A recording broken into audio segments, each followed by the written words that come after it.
Well, Darragh, exciting times for you at the moment. A brand new load of players in, all looking very happy. It must be pleasing for you. Yeah, brilliant. Pre-season's one of them things, isn't it? You just want the season to start now. It's a couple of games in, West Ham, Rushton. Good to see the lads out there, and having spent the few days in Portugal with them all, to see them actually play a game, and I know what we've got now down there, and yeah, very quietly confident. How important was that for you to go to pre-season this year and watch how you did? It was, yeah, previous pre-seasons been in Spain. I've kind of lived down the road, but I was never really welcome, so to speak. They were a very close-knit management bunch, the last lot, and it was almost like, you go down to see them and you felt like you were intruding. This time the gaffer made it very aware to me. He wanted me in Portugal. Because, with the new management staff, the new players, he kind of wanted a bond, a team unity, and it was mission accomplished. So it's nice to feel like that. It's great to have that kind of relationship with your manager. So I suppose it's a relationship I've always wanted. So, now all we need now is the success to go with it. Yeah, so what's it been like dipping your hand in your pocket? Because obviously Gary's had you doing that a little bit, and all the new faces that we brought in. Has it been difficult? It hasn't been difficult, no. He's my nickname for him is Gimme Johnson, never mind Gary Johnson, because obviously he always, like every other manager, he wants more, but he's very clever and articulate about the way he goes about, needing another player, and, that's par for the course in football. Sometimes you have to say no, and the manager will still want more. He's very happy with the 8 he has. He still thinks maybe 1 or 2 short. He's not quite sure. We've just had a discussion about it now.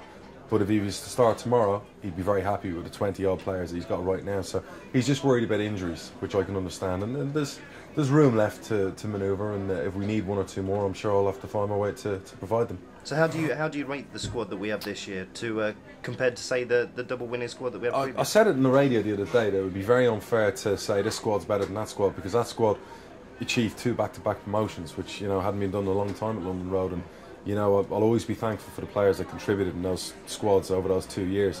What this squad is they obviously have a great unity down there. There's some great footballers we've got in the squad. It kind of follows our policy. There's some younger players down there that we think will be nurtured and maturing into great players for the future.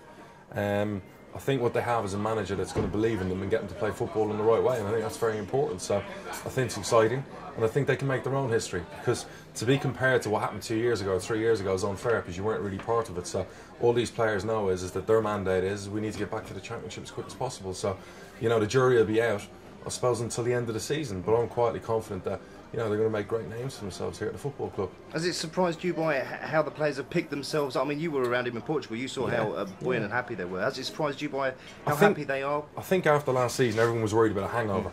And I think what was great was, I think this is where you see youth. Youth doesn't get scarred as quickly as maybe experienced people who've been there and seen it and done it. And the younger players, from last year that were part of that relegation, I think it's experienced them as well. They've had promotion, they've had relegation, they've kind of seen the success and they've seen the failure, and I think that bodes well for them for the future. A lot of them have been at League One level before, they've succeeded at that level, so there's nothing new to them. You add the 8 to the 12 that were there before, the 8 that we've brought in, again, have a mixture of experience of promotion, relegation, so they've all been there, seen it and done it. So now as a unit, cohesive unit, they have to get together, they've got to be positive and try and put it behind them. When we got to Portugal, no one really talked about relegation. It was almost as if it didn't happen. I actually think last year was a good education for all of us. It's taught me some of the mistakes I made. I think everyone at the football club realises that we did make errors and we did make mistakes. The players realised some of them, they didn't put enough effort in, maybe they weren't good enough when it mattered, and I think it'll make us stronger. So sometimes you have to go through that, and I think what we went through last year was a hell of an experience, but one for the better for the future. I think we go back up there next year, I think we'll go about things differently. And with Gary, the new manager, he's been there, seen it and done it at Championship level, so he's not going to go into that level not knowing what we need. He'll know what we need at that level, and he's already started building and adding to the squad that he feels in a year's time they'll be good enough, not just for the League One level but for the Championship. So it's different, I very much get the sense that second place really wouldn't be sufficient this year. Listen, people laugh at that, but you have to set the bar high. I'd love a trophy. We've got the carpenter next door, he's building a nice cabinet, and I'm always optimistic, and I think that it's a pretty big cabinet. Well, it is a big cabinet. We want the Johnson's Payne Cup as well. We want the double this year, and I think if you go into the season and say, well, you know what, top 6 is great and that's what we want, everyone gets it in their mind, oh, top 6 is good enough. I'm a winner, I love winning, nobody ever remembers who came second. Who came runner-up in the British Open yesterday, who came runner-up at Wimbledon. Nobody remembers second place, and we've been there, seen it and done it. It'd be great to get back to the Championship. That's our mission. That's what we want to do. But I said to the manager, I said to Barry, what do we need to do to win League One? You tell me what we need, the players we need, and I'll go out and help get them, and we'll make it happen. And he feels confident in the squad he's got, experience at that level, that he can win League One. So there's no reason why we can't do it.